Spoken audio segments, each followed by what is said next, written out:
Hello students, how are you? I hope you all will be fine. We are reading chapter 8. So let's continue from page number 83. Air expands on heating. Here one activity are given.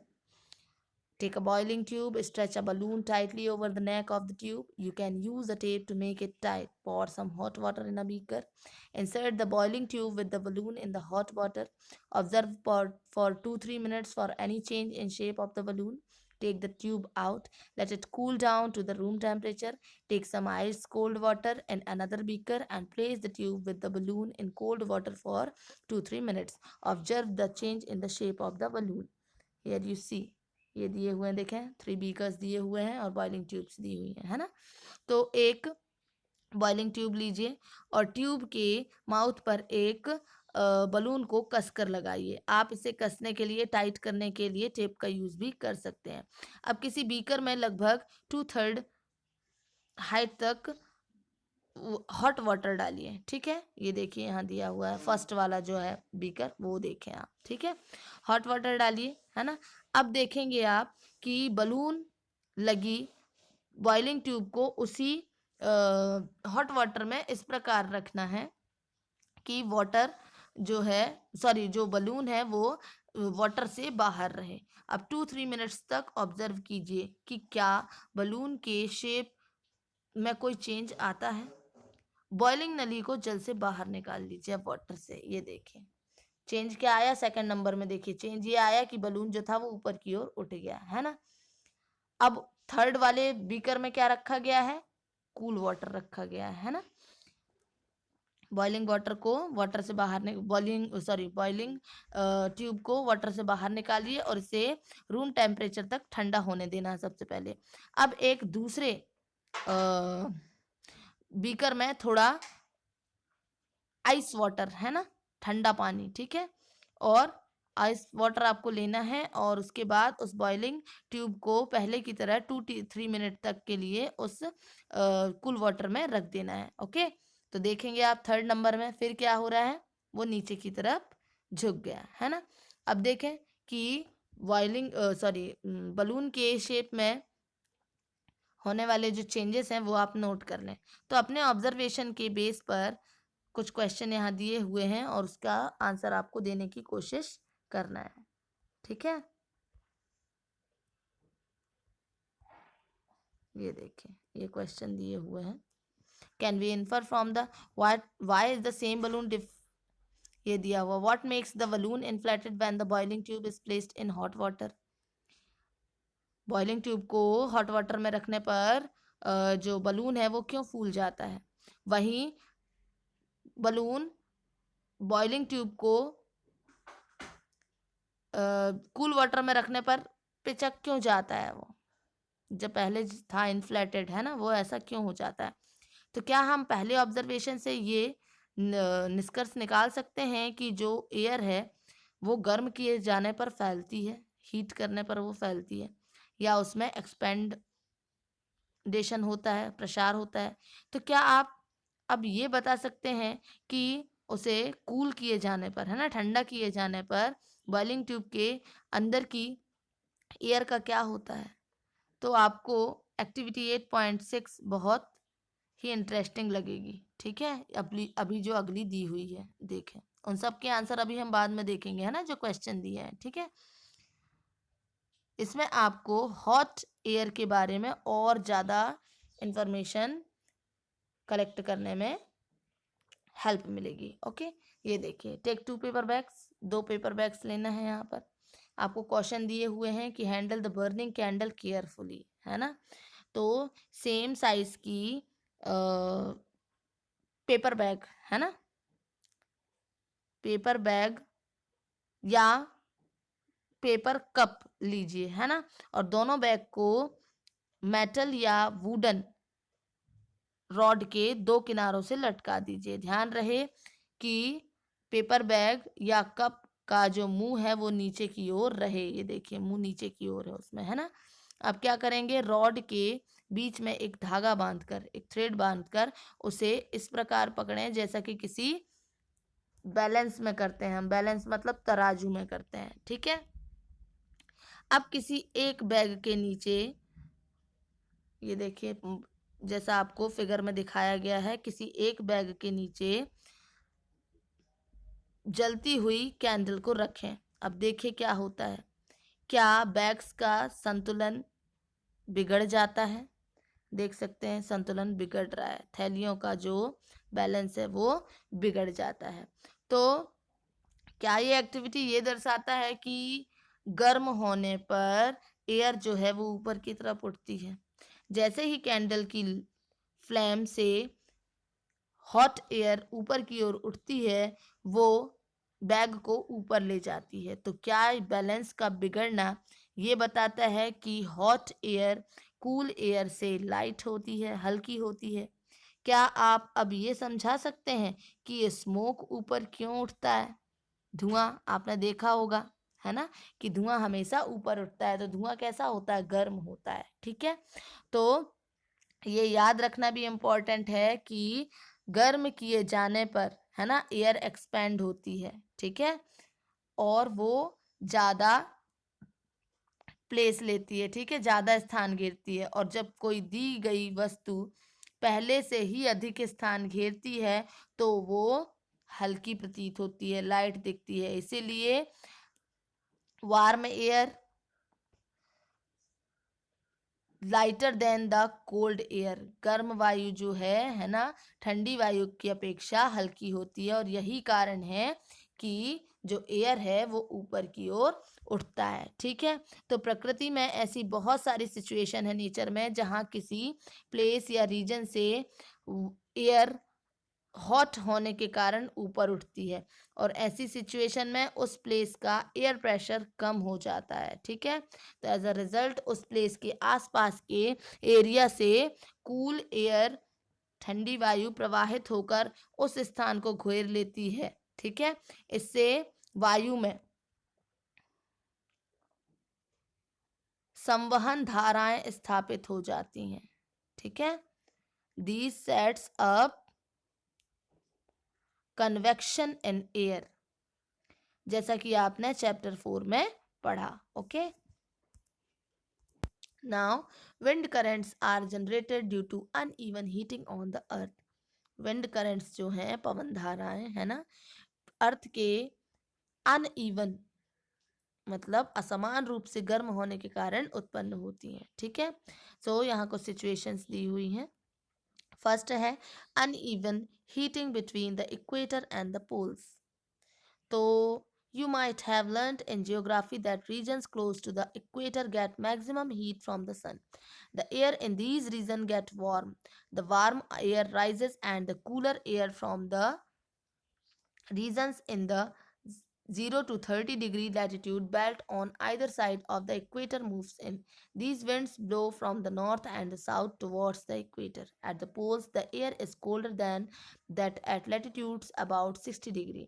The warm air at these latitudes rises up and the cold wind from the polar regions rushes in to take its place. In this way, wind circulation is set up from the poles to the warmer latitude as shown in figure 8.8। ये देखिए figure 8.8 जो दिया है आपको, है ना, ये जो बीच की लाइन दिख रही है वो इक्वेटर कहलाती है, और जो ऊपर है और सबसे नीचे है वो नॉर्थ पोल और साउथ पोल कहलाते हैं। ठीक है, तो आपने जियोग्राफी में पढ़ा होगा कि इक्वेटर के आसपास के रीजन्स को सूर्य की सबसे ज़्यादा हीट मिलती है, सन हीट जो है वो सबसे ज़्यादा मिलती है।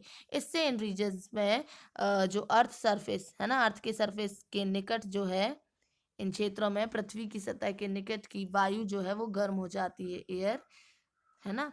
तो गर्म वायु ऊपर उठती है और ठंडी वायु जो है वो इक्वेटर के दोनों ओर सिचुएटेड 0 से 30 डिग्री लैटिट्यूड की स्ट्रिप्स के क्षेत्रों में इक्वेटर की ओर गतिशील हो जाती है। तो इस प्रकार जो जनरेट होती हैं क्या, विंड करंट, ठीक है, पवन धाराएं जो हैं जनरेट होती हैं वो नॉर्थ और साउथ से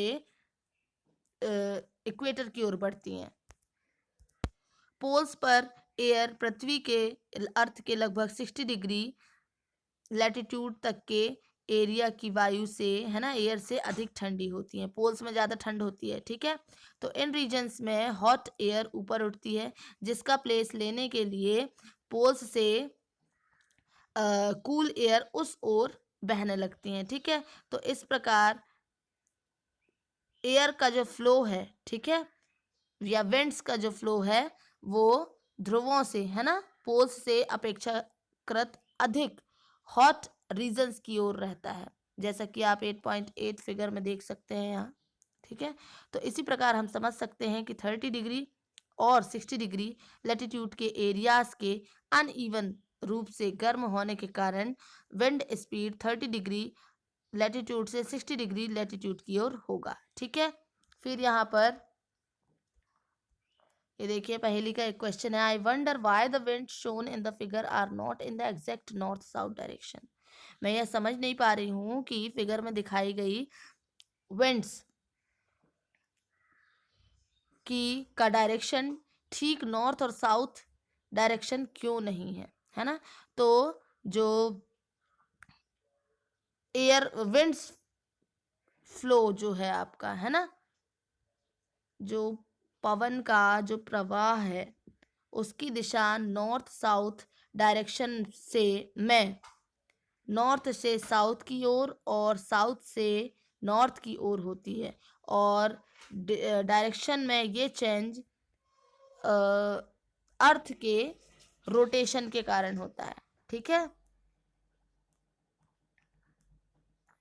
now uneven heating of land and water.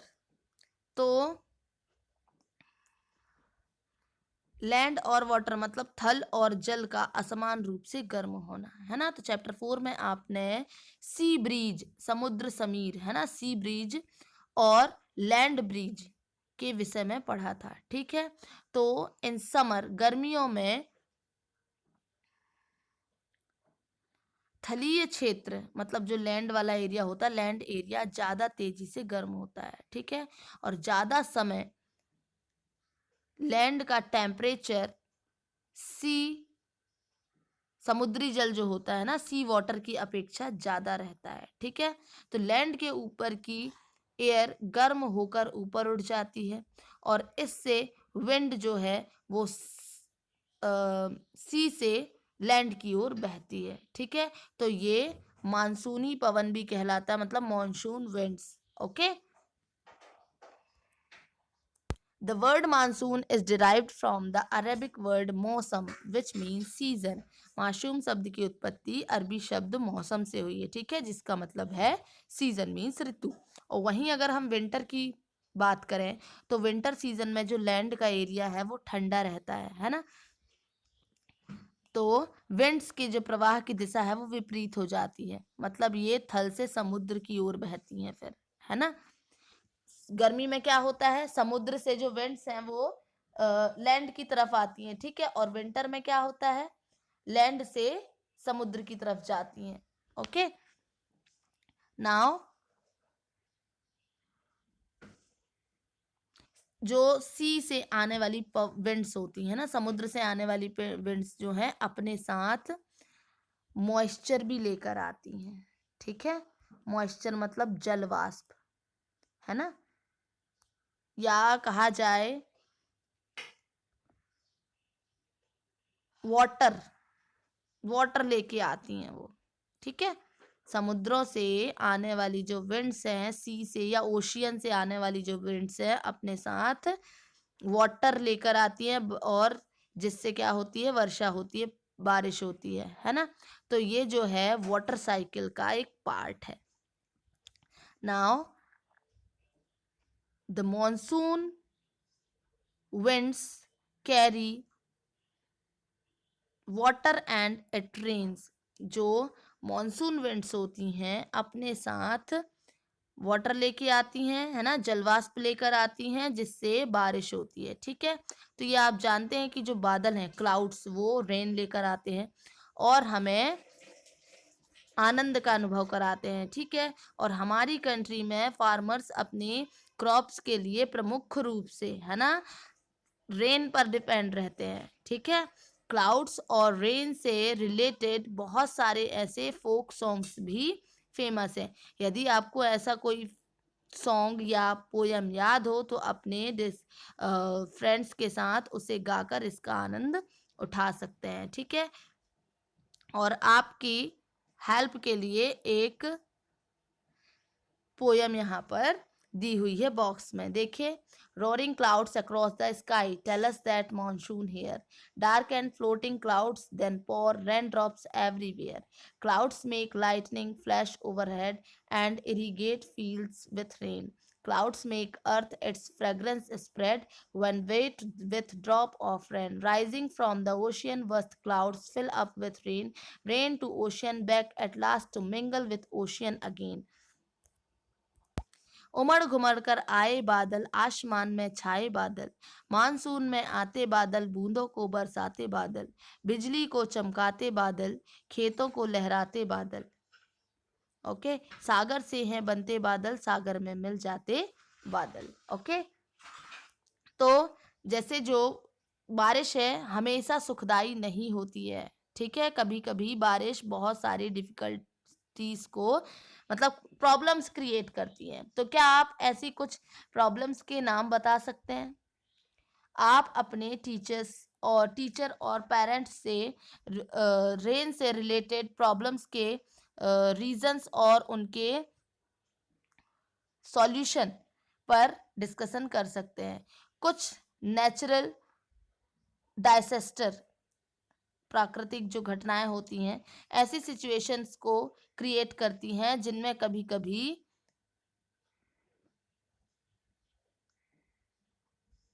आपदाएं आती हैं।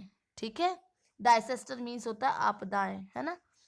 इनसे मनुष्यों मतलब ह्यूमंस, एनिमल्स और प्लांट्स की लाइफ के लिए प्रॉब्लम क्रिएट हो जाती हैं। तो चलिए हम ऐसी ही 2 सिचुएशंस जैसे थंडर स्टॉर्म एंड साइक्लोन मतलब तड़ित झंझा और साइक्लोन मीन्स चक्रवात का अध्ययन करेंगे। ठीक है, तो इसके बारे में अब हम कल पढ़ेंगे। ओके।